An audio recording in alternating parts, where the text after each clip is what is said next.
and nanofabrication, including selective laser signaling of thin film electronics.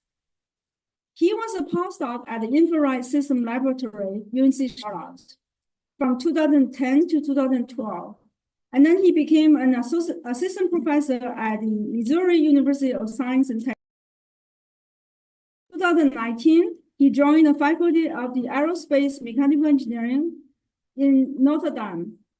His current research is very interesting on combining additive manufacturing with the sensing using IR antenna and metal surface. Both are very emerging technologies. And I think I have known Ed since 2015 at the SPA Optical Fabrications.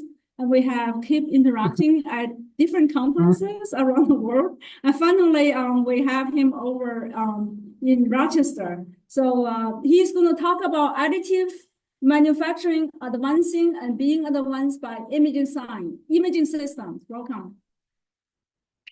Thank you. Thank you very much for the kind introduction, Dr. Gao.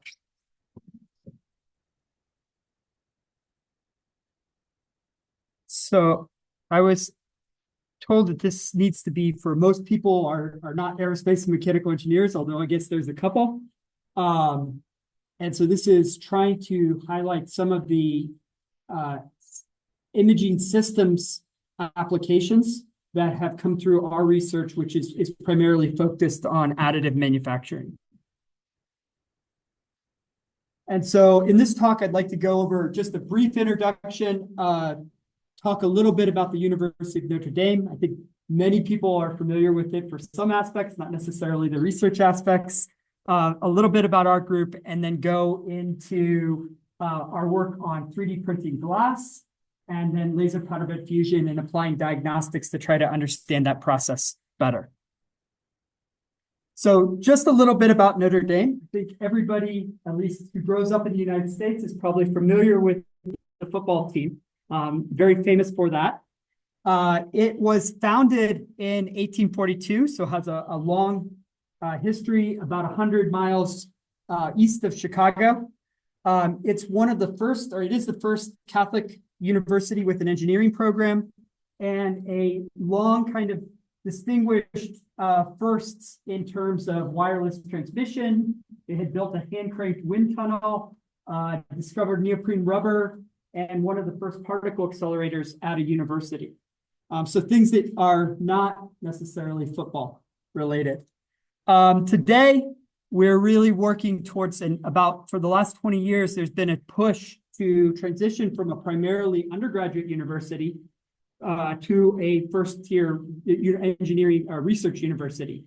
And so today, we're about 5 engineering departments. We have a PhD program in material science, a little more than 1,400 students, about 600 graduate students, 200 faculty, and then real efforts in nano, energy, wireless, and then a lot of work on turbo machinery and hypersonics.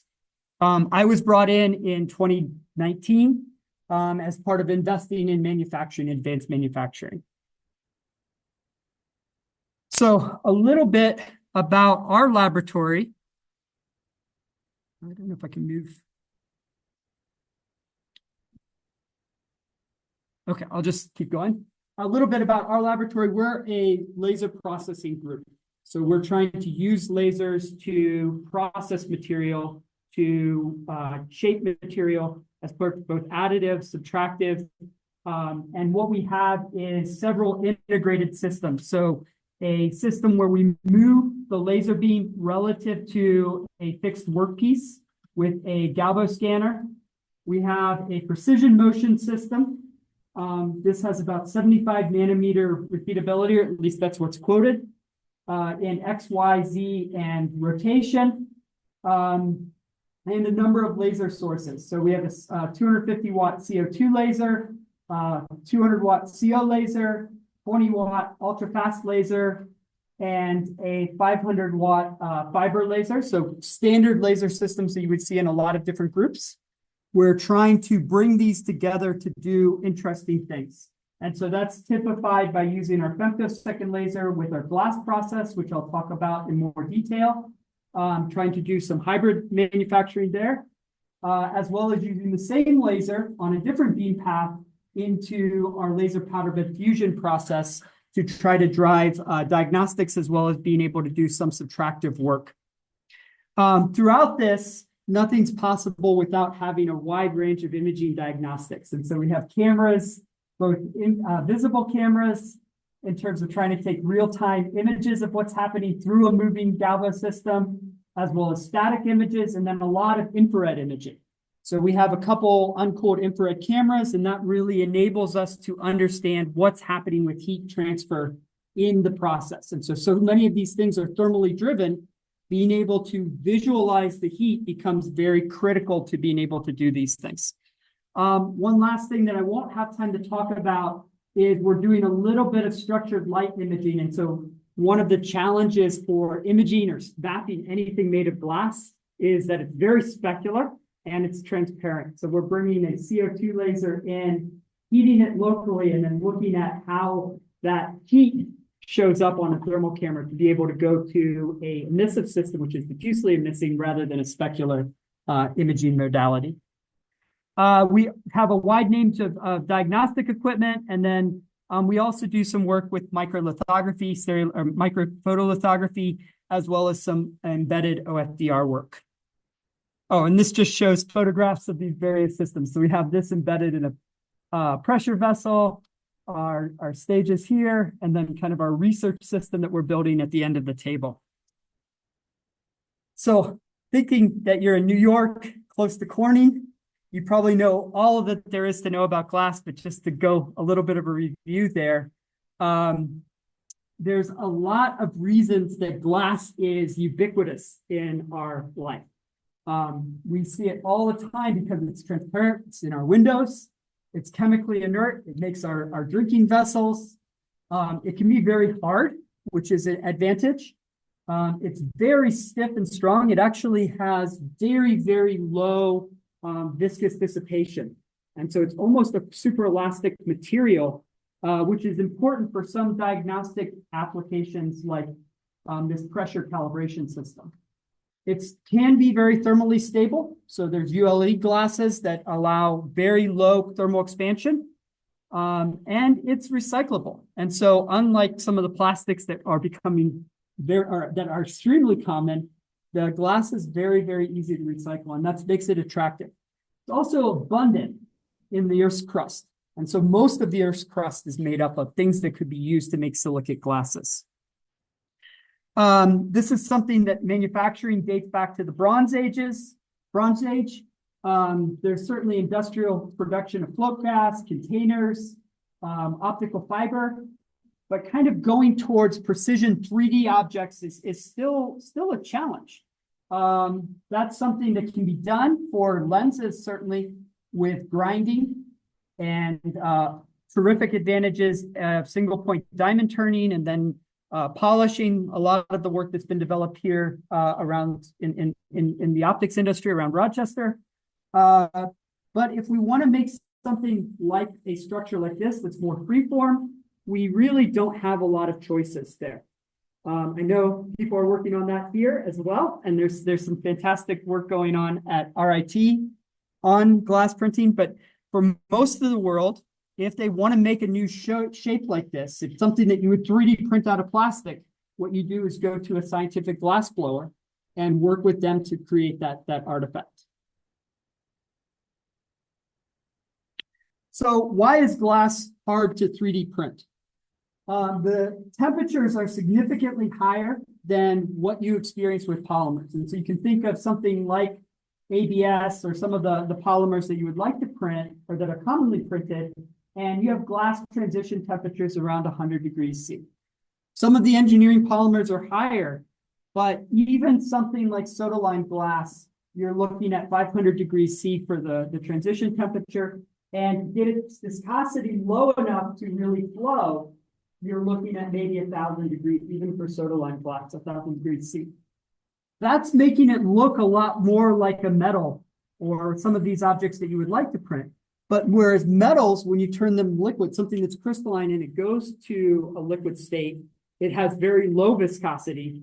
Glass, even when it is heated well above its transition point, is still fairly viscous. And that causes a lot of trouble with bubble entrapment.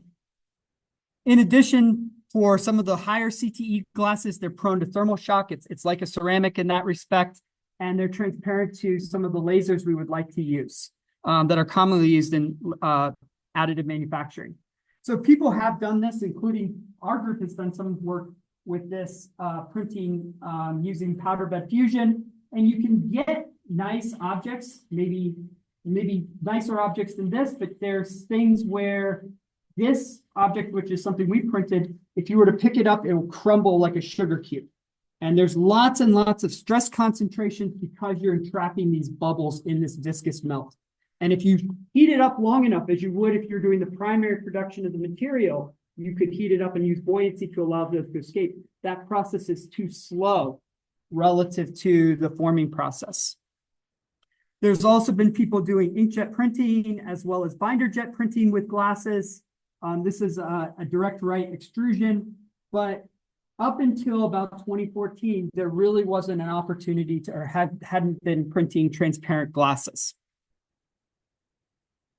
Although I mentioned scientific glass blowing and artisan printing, I would argue that at least in this application, artisans are able to additively manufacture glass. And so you can see this is just a video I pulled off of YouTube for somebody making a horse. And you can see how he's manipulating the forces on this molten area. And you can get some feedback because it's glowing. It's giving you radiate or color feedback. He's also getting a lot of force feedback in terms of his actuation. So he's somebody, this is an artisan. You can see he has 12 degrees of freedom. What we would like to do is see if we have the ability to do some of what he's doing and make a robotic scientific glass blower. So what can we do if we're able to achieve maybe not the full freedom, maybe not the artificial or actual human intelligence of the artisan? What can we do? What kind of objects it can make? And we're particularly interested in making optics and photonics, but there's a lot of lower hanging fruit. I showed this pressure calibration sensor, which is still used by Omega to do calibration for pressure sensing, more mundane things like wafer boats that go into semiconductor processing, sealing applications for a solar thermal type of thing, to things like mirror blanks. And if you look at a mirror blank, this is something that has very low thermal coefficient of thermal expansion for a telescope. They are casting this in giant to get it all together piece, and then going in and milling most of the material away. If you can do this as a lattice, it's going to be stiffer and it's going to be less wasteful. In addition, there's things just welding type of applications. And so something that I thought was particularly interesting is the LIGO experiment where they are looking at gravity waves. The mirrors are actually held up by silica fibers, and those are laser spot welded to support the material there. And again, trying to get rid of some of the viscous or the dissipation in these applications. So a little bit about different ways of 3D printing glass. This is the technique I'll talk about, something we developed at Missouri S&T and now at Notre Dame. There's a similar process under development at a Laser Zentrum Hanover in Germany, and then at KTH, and then commercialized by Michael Fokine in the Nobula 3D company. There's been work out of Sweden. And so I'll talk in much more detail about that process. A process that came along actually a couple months after we published our first paper was out of MIT. And what they do is have a molten tank of glass. So they're melting the glass out and allowing it to flow through an orifice down onto form a build chamber. And so you could either move the tank relative to the substrate or move the substrate relative to the tank. This is typically done in a heated environment, and they're able to get just beautiful continuous beads. And so you can see a bead that's going around making this thin-walled structure. Artistically, this creates these beautiful caustics when you use it as a vase. And something that's kind of cool being at RIT is you guys actually have one of these printers over in the glass science design department. And so this is something that I think it's the first application at a university where it's being stood up and people are exploring what can be done. Kind of following this historically, there was work just standard FDM or FFF type of printing where you force a rod of glass through a nozzle and then move a build plate relative to the substrate. The first work I know of here was at Micron 3DP, which was an Israeli company. They ended up being bought out and kind of moved away from that market. There's a lot of academic work where they are doing similar type of things, and particularly with chalcogenide glasses out of University of Laval, as well as TUD and some other places around the world. And then a lot of the work being currently done in 3D printing transparent glasses is actually taking a material science solution. And that's something I learned today that you guys are actually going at as well, where through taking various types of slurry, so I'll need to update this slide to capture your work. Taking various types of slurry, this can either be done with stereolithography or a nozzle, or I guess also a binder jetting process. These sort of organic material that's there, pyrolyzed to get rid of all of the organic material, and then fired to consolidate to get fully dense optics or objects. And so this shows some work out of Livermore, Rebecca Dylas-Spears' team, where they're doing a direct inkwrite process. And what they were trying to do is make gradient index lenses, so being able to mix and match index of refraction. Some new work out of Freiburg by Bastian Rapp's group, where they're using stereolithography, and actually some really cool stuff that I should have put in here, where they've taken and made little triplets on the end of a fiber using a nanoscribe to do 2-photon lithography to actually put glass optics on the end of fibers with Harold Giessen's group. And a lot of pickup around the world in terms of doing different types of glasses, developing surfaces. I would claim, and I hope I'm proved wrong, but that there's a lot of challenges with this densification process as you go and dry out. And so I know from talking to the Livermore team that there's a lot of challenges, that it's not trivial, even printing something like a cylinder, getting these to consolidate down with shrinkage, you have problems with cracks, and particularly if you go to larger objects or sparse objects. So in terms of the resolution and the detail that one can get with these, it's really going to be impossible to beat that.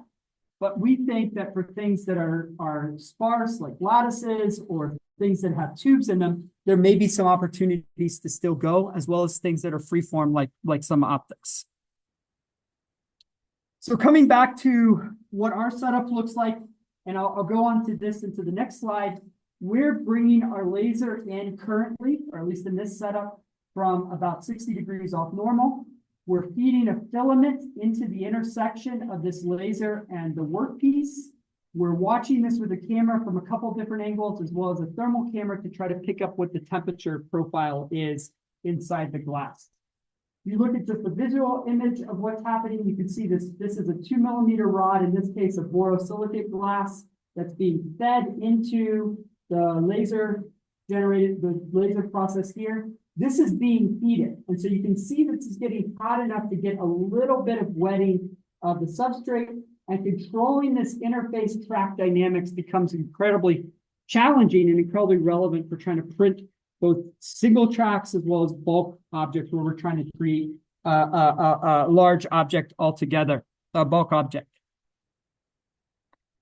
We've done a little bit, and this is really back of the envelope type of thermal modeling, nothing terribly sophisticated. It's actually taking a 1D heat transfer model, transient heat transfer model, and looking at where does the temperature meet the sort of a transition temperature for glass, as well as a working temperature for glass. And so kind of a fictional approach, we can look at where and what conditions of feed rate or scan speed and laser power are going to give us a sufficient temperature at the surface to be able to work the glass, to be able to bend the glass, to form the glass, as well as at the interface. And so in our initial studies, we did this out of convenience, bringing the laser from the top, but then your heat's diffusing through the glass to the bottom, and you actually have to go quite slow. Glass, one of the reasons it's nice is it's an insulator, and it takes time for heat to move from one surface to another surface. With this, you can kind of see feed rates that would be required to keep this temperature to the point where you can flow the glass without boiling this top surface, which becomes a big problem because you change the index of refraction of the glass, or particularly these compound glasses, if it goes above starts to vaporize. There's a very narrow region where we could predict that the glass would wet the surface. A little bit larger region where we would be able to get a less than a 90 contact angle and lay a bead on the surface. But if we want to go to something that's fully dense, like an optic, we're going to need these tracks to lay up next to each other and not leave voids between them. And so having this negative contact angle at the base becomes a big challenge. Based off of this results, and then actually talking to a scientific glass blower, he's saying, why would you bring the heat from the wrong side of the glass? That makes sense. We reconfigured to the 60-degree off normal case. And in that case, our heat's diffusing from the front surface of the glass to the back surface of the glass, and it really, really opens up the process window. It's also something where we're putting a load on our track with this colder glass, and you can imagine kind of visually that in certain cases, if the cold glass is pushing down on this, we can get a track profile that starts to have a negative curvature at the top. And even in some cases where we have the bottom surface hot enough, but still the top surface cold enough that we can deform the glass. We've worked a little bit with this with an off-axis paraboloid mirror, as well as an axicon, and we see a lot like the Nobula team doing an approach where they bring in 4 laser beams from all sides. So it looks like a traditional wire-fed DED type of process. And if you start to do that and heat from all sides of this glass, it becomes significantly faster. We've adopted that approach for kind of a research system. One of the things that you can go even faster than this is if you engineer the glass to have volumetric absorption. Everything I'm showing here is surface heating, and we can achieve that due to the CO2 laser directly heating the glass. It's absorbed within about 4 micrometers of the surface. If we're able to get penetration on the order of the thickness of the glass, we can actually go, or at least models say we can go up to hundreds of millimeters per second. We've done a little bit of experiments and just kind of tracking and validating some of these profiles. And you can see that as you go to faster and faster speeds, the back surface stays colder and you're exerting more load and actually swaging out the material to the side. So we have this process where we're bringing the filament in from one side. Unlike some of the melting processes with metal, we're not going completely liquid. We're actually forming this track as we're printing. That is something where if we're not careful, we get a tremendous amount of differences depending on the print direction. And so this is showing where we printed from different directions relative to this, where the laser's coming in and the filament's being fed. And you see quite differences in the track morphology as these tracks are laid down. For making more complicated objects, you start to see this actually lead to distortion of your parts. However, if you can print continuously and you always adjust the angle, so you're always coming in the same angle, and this requires rotating the part, you'll see this in some of the videos, that you keep that same coordinate system at the expense of larger, much more complicated kinematics and a reduced kind of area, you can actually get very uniform tracks and keeping the direction going the same way. And it shows that.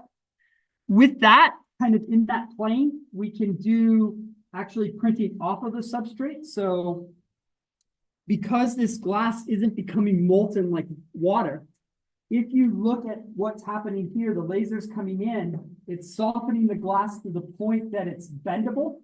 And rather than sort of printing this with a wire and melting it and then redepositing, have it recrystallize, we're really just bending this and kind of continuously bending this as we print up.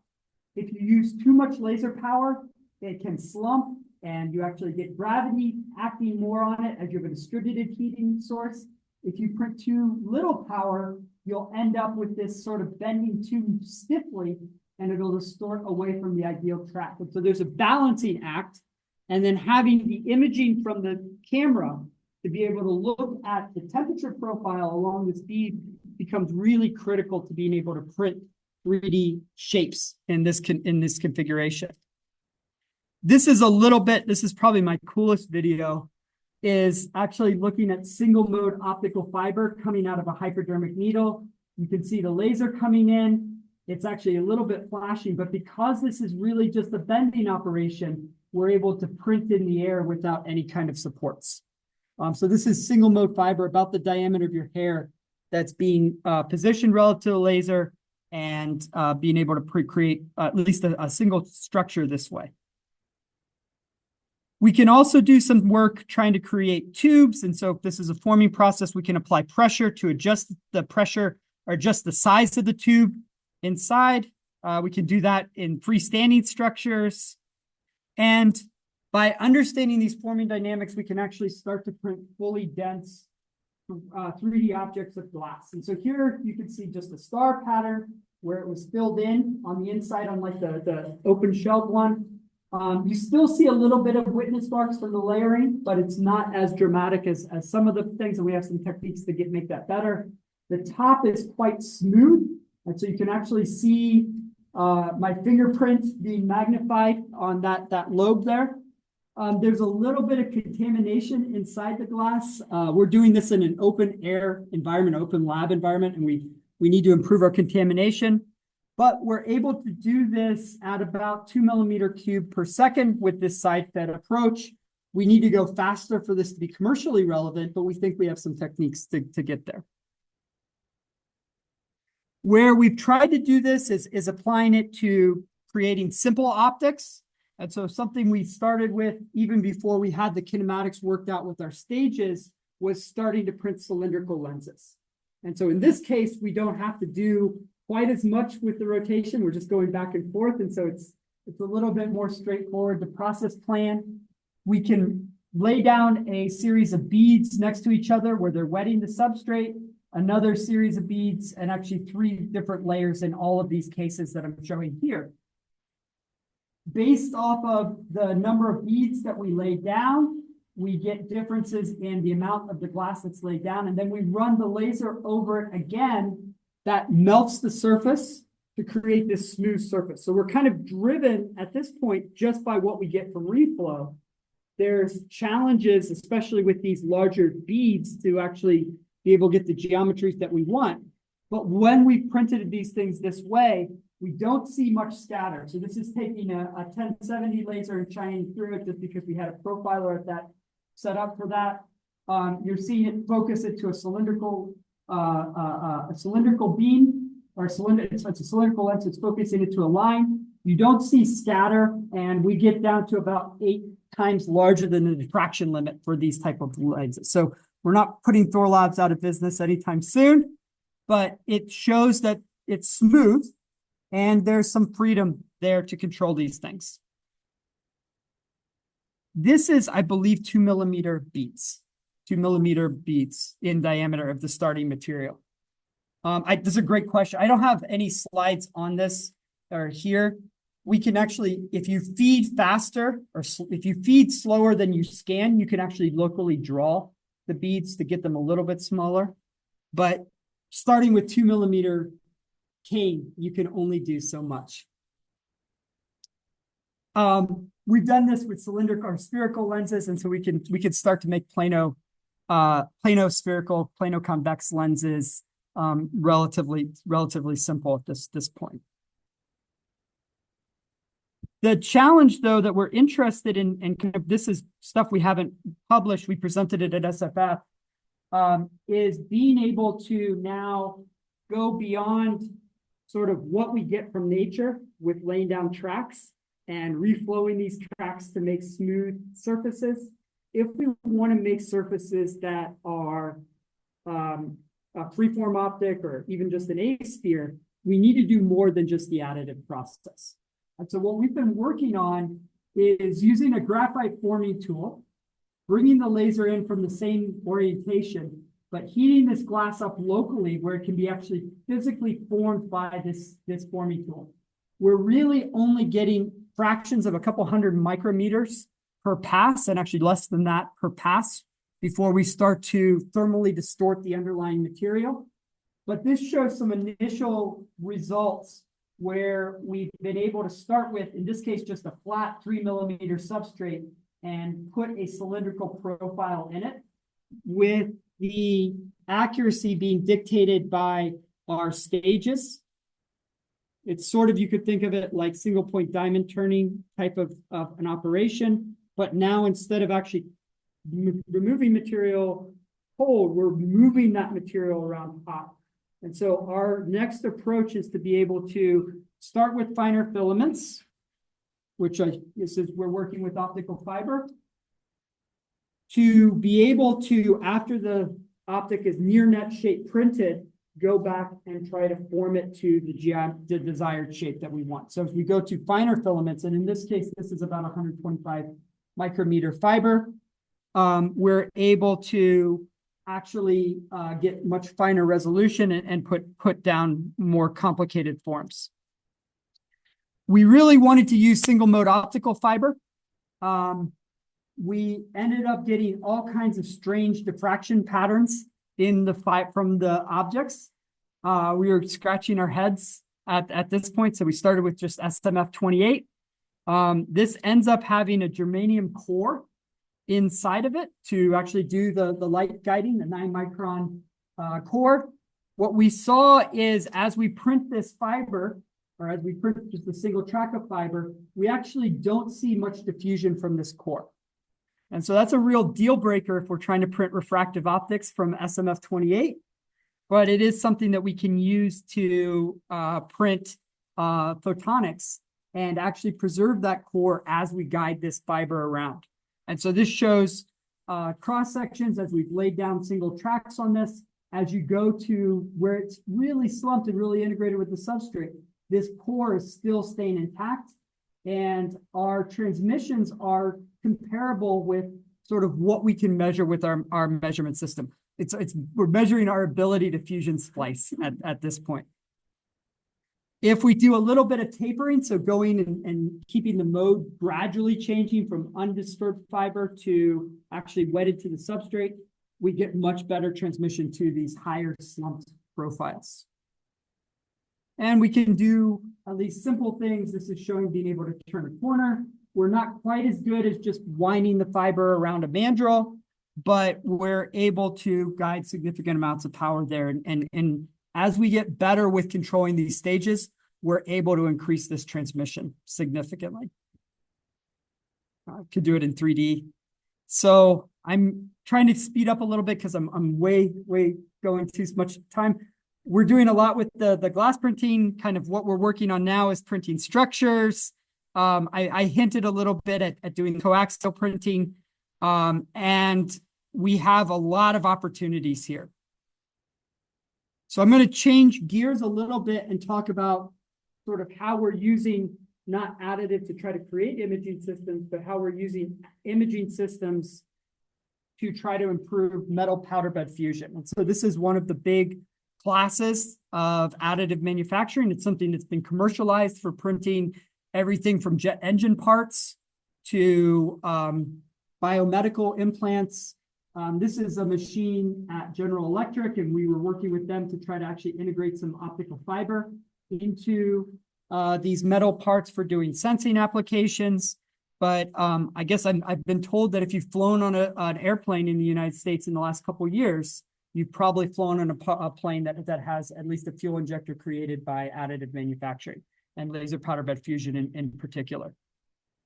So in this process, you have a bed of powder that you can see the wiper coming over and spreading it.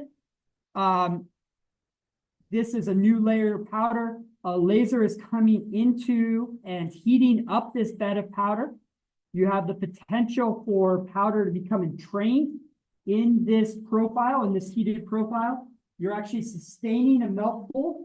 And this is a very similar to welding, if anybody is familiar with that, in terms of the metallurgy and the final microstructure of the printed parts being very dependent on the cooling rates and the geometry of this melt pool.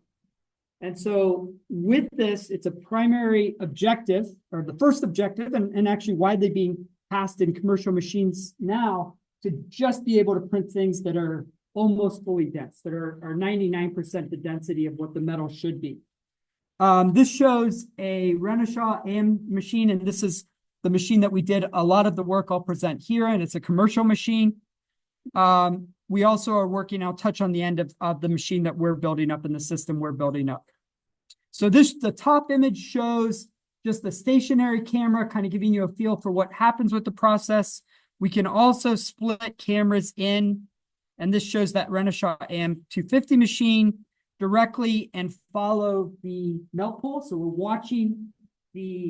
moving our imaging frame with the laser as it goes around. And so you can actually start to see this reverse its travel. You can start to see all of this splatter, what's happening during the process. And so being able to image this fast enough to track some of that splatter, to get some metrics for what's happening with the thermodynamics of this process. What's the pressure field? What's happening with the temperature field is key to understanding and improving the process. So we did a lot of work with shortwave infrared imaging. And so this is taking about 10,000 frames per second images. You're seeing some of this from a stationary camera looking down at the powder bed. We're working between 1.4 and 1.5 micrometers, which corresponds to peak emission from stainless steel melting temperature. And a lot of what we're trying to do, and I know there's a lot of people doing computational kind of software-based imaging, is go from these type of images to being able to assemble a voxelized pattern that says something about the predicted microstructure. I should say, I think I'm really proud of what we've done here. There's a lot of groups that have also done work on these sort of laser powder bed diagnostics as well. In this case, what we're doing, the radiance that we're getting on each pixel corresponds to the temperature of that pixel in object space. And what we're interested in doing is, for each of these pixels, we're getting a time history of something related to what its temperature was. And we want to make decisions based off of what this equivalent temperature history was for that particular voxel, about the state of that voxel in the final part. And so the procedure that we're doing, which follows work done by NIST as well as other people, Nathan Lane, as well as other people, is looking at this time history. And so because we're staring at a single point, we have that single point's time history. Looking at how that varies as we change the process parameters of the laser and how fast it's scanning, and then trying to downsample this into a couple of discriminant features that we can make decisions on. So we can see as this metal heated up, we have a maximum radiance. We also have, as it cools back down, it goes through the liquidus and then solidus point. So we know about what the melting temperature corresponds to in radiance. We also did a lot of work 3D printing black bodies and staring at them with the camera to try to do calibration to do this radius, but we get at least 1 point for free with where it solidifies. We can correlate those signals, particularly that time that it spends above the apparent melting temperature, in terms of what the actual strength of the part is. And so this shows the results of correlating that time above that melting temperature, which really, if you think about it, because we're looking at lots of different pixels, can be related to the size of the melt pool in terms of what the time above the threshold is, to the yield strength of the material, as well as the porosity of the material. We can do this on a pixelized basis. And so this again shows taking these images, looking at time histories, extracting this time above this threshold or melting temperature, getting these maps, and these can be stacked up. These can be stacked up now because you're doing this layer by layer to make a voxel as opposed to just a pixel, but in a single layer it's a pixel. Looking at this, the same artifact in micro CT, my student did a terrific job of trying to register these images to these images, including some downsampling of the micro CT images, and then start to build up correlations between the local time above threshold and the identification of pores inside the part. You can get kind of receiver operating characteristics based off of this. And actually, if you combine sort of the maximum equivalent temperature, maximum radiance, as well as the time above threshold, you can do slightly better than one of those metrics on their own. And so with that, we can kind of get to full voxelized parts where we're estimating what's the chance that there's a pore at this particular region. We're working with this same approach to try to build up a superposition approach. And this ends at, what time does this end? What time does do I need to be? Okay, so I need to finish in 5 minutes. Okay. What we're doing is taking a single image, and then we're assuming that that image, that composite image at this instant in time, is the superposition of a basis function that's varying both in the distance from the laser shot and the time since the laser shot occurred. So this is a map in cylindrical coordinates. So time and then radius, distance from the shot. And what we can do is look at a single image in time where we have this temperature field that was being picked up with the shortwave infrared camera as the superposition of different parts of this basis function. Now, the first case here, this green arrow, if I look at this point here, it's the result of the basis function being sampled at this distance from this laser shot and at this time delay. What we can do with a image and then a series of images is set up a least squares problem to actually figure out what this basis function should be. So what's being depicted here is actually simulation to show how all of this would work. But we've started to work on this, or we've worked on this and shown that it works experimentally. So this shows a single image that we got using that shortwave infrared camera of the laser powder bed fusion process. You can see kind of where all of the laser shots were with these white lines.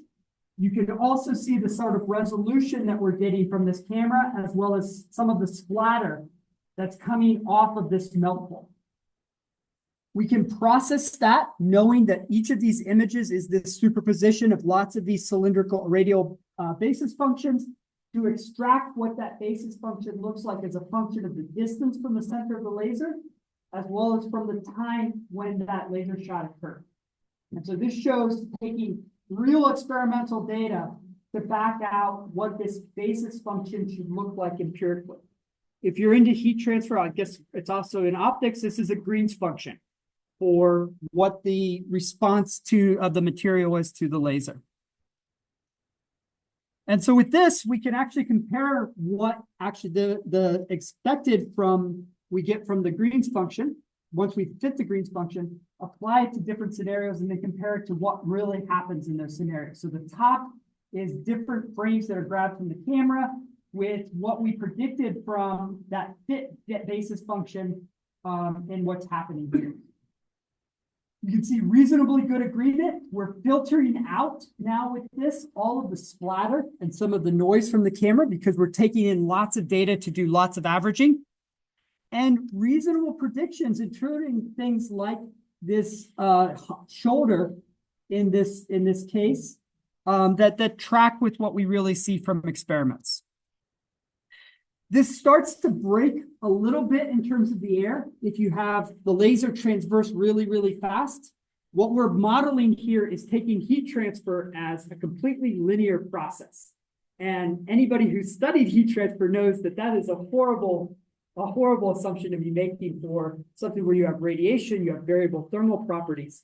If we just on a lark see if it works, it actually works pretty well. And some of those complications are getting swept up in the fact that we're doing the basis function numerically, that Green's function numerically. It breaks if you have really short scan paths. So if you raster the laser back and forth, it's actually getting much hotter at that case. We're getting it starts to break down.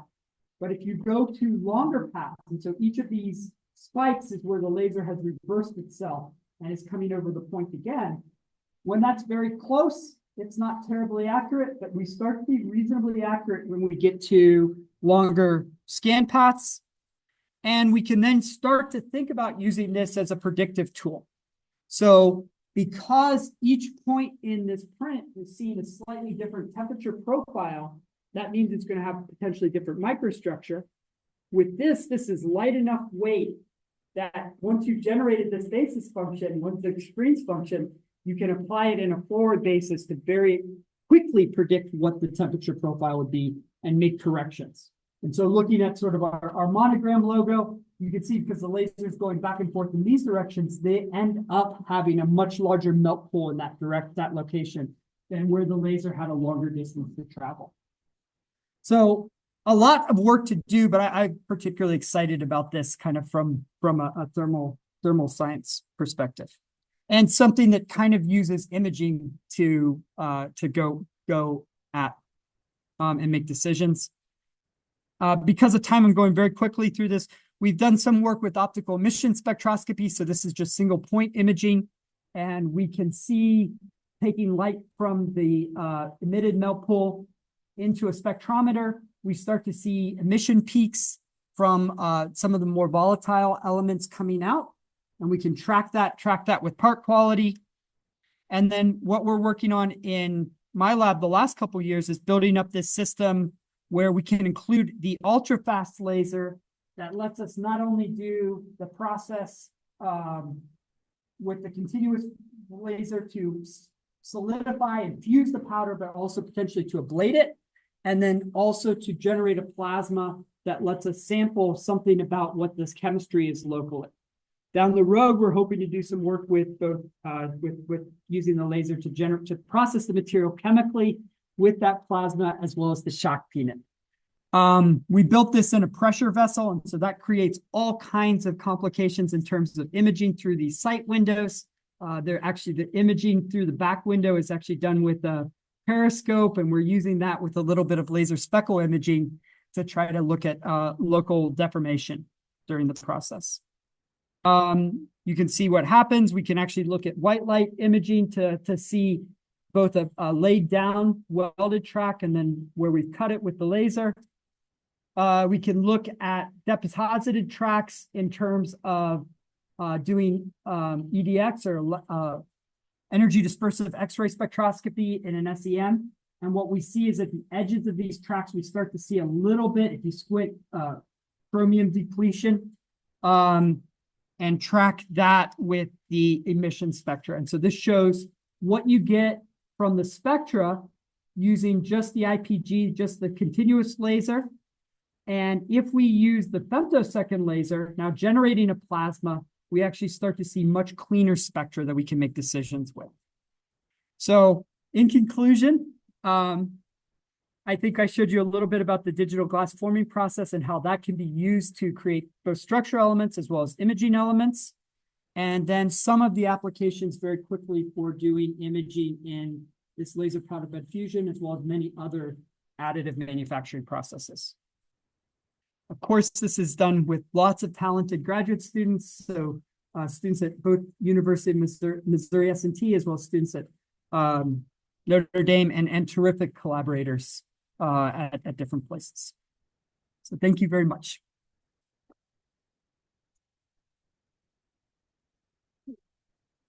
So I think 6 minutes for questions. Let's try to.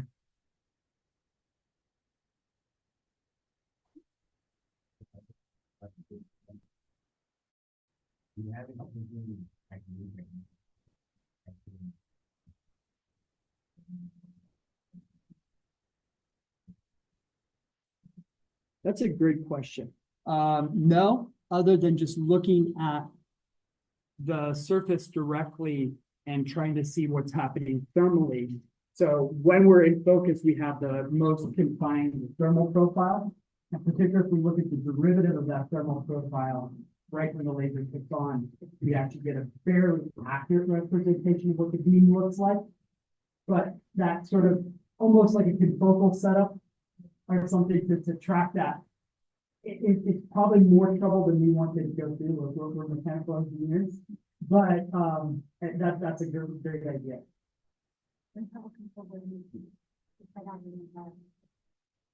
Other questions?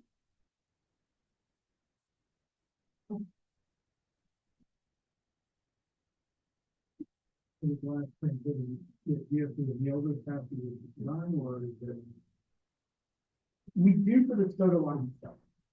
So for we do a lot with arc glasses, and that's I think 95 plus per million plus thermal expansion.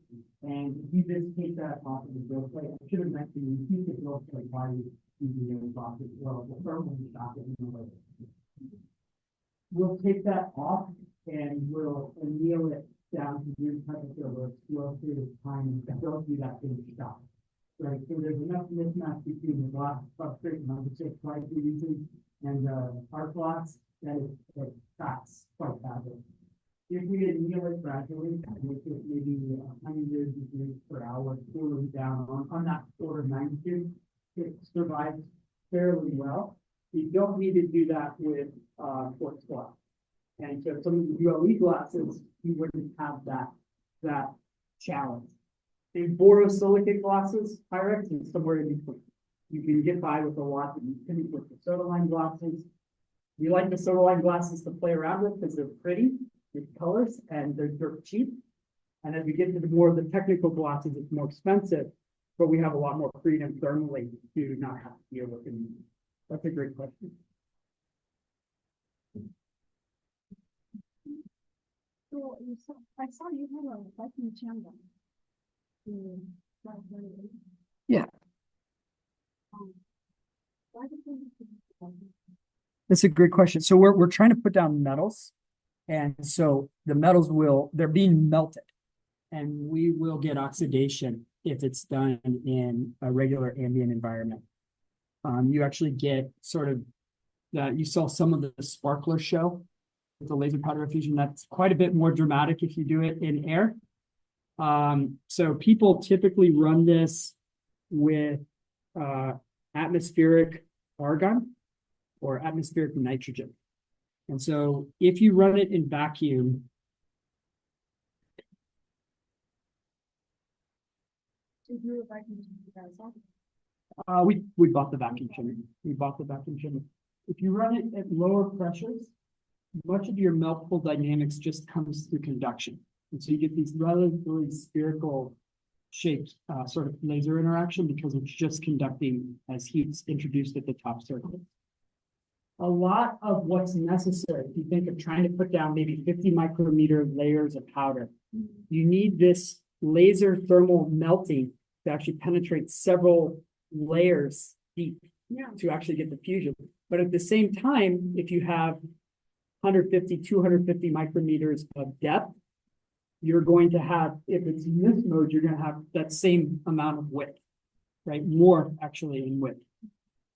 And so people leverage the ability to actually have this recoil where there's some vaporization of material that's pushing this metal down.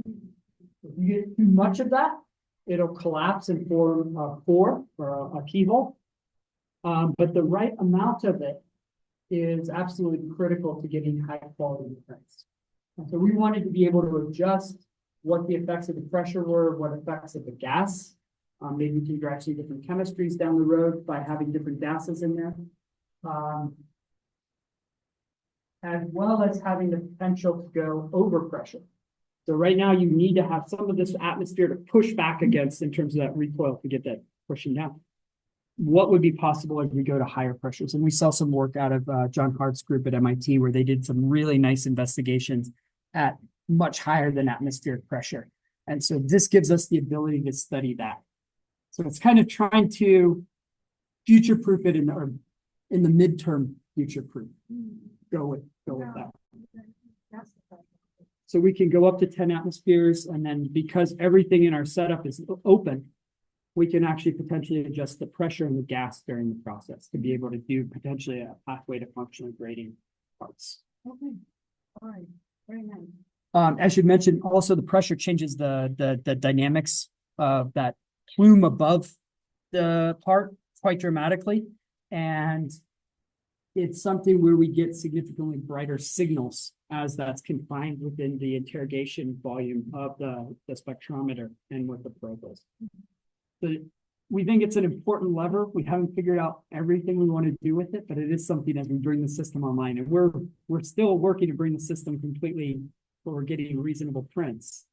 We've only gotten a couple millimeters thick so far. Yeah. Okay. As we bring it on, we're going to be able to study pressure, and we're excited to do that. Any other questions? Sorry?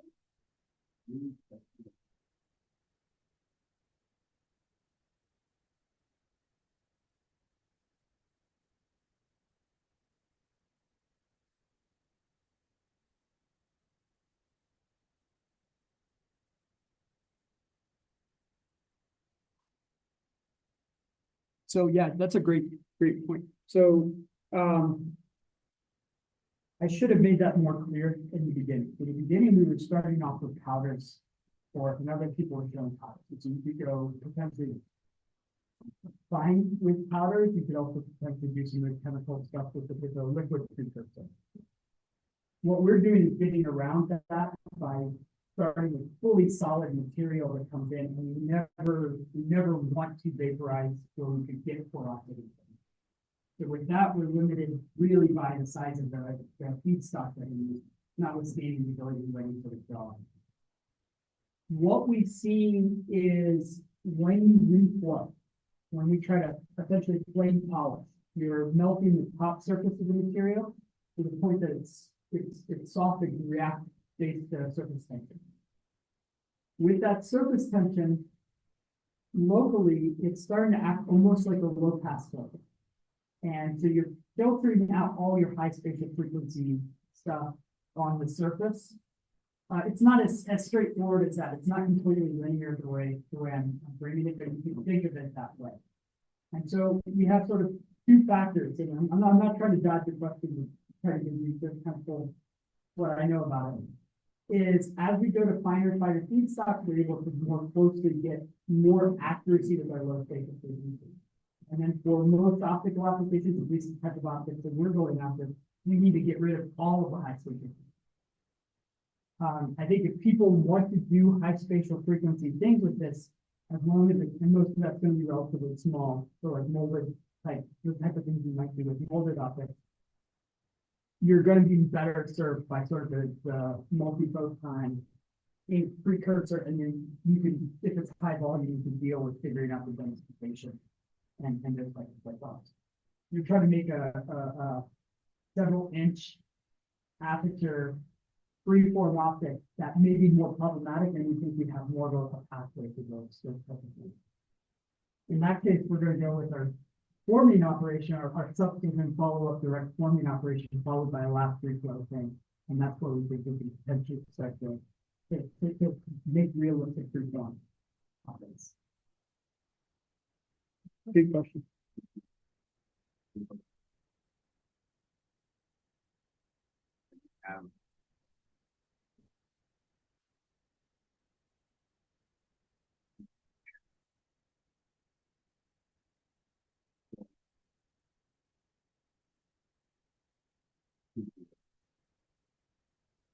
We've thought to do that, and we certainly have seen Professor Chow's group work on that for a long time, and we played a little bit with it.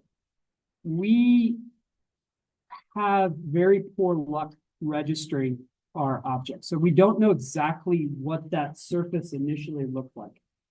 The removal material process is very, very precise. You have a really, really nice material removal function to take that away.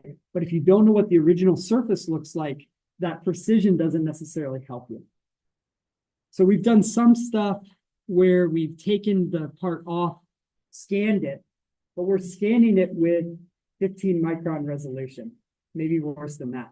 So we lose all of the advantage that we had, or that you would get in our case with the femtosecond laser. So there needs to be some sort of in situ figuring to try to understand that. And hopefully can work with Professor Chow to do that next step there, in terms of using the femtosecond laser to do that. So we haven't moved this aggressively with that, but that's where, when we were looking at it for a project, we kind of got to that point, sure, we can remove it. Not as good as what you guys have done, but we could show that we could remove it, and we kind of just let it sit there, because if we can't measure accurately, we don't get any benefit from it. Also, the collaboration. So, if there are no other questions, I thank our speaker one more time. Thank you very much.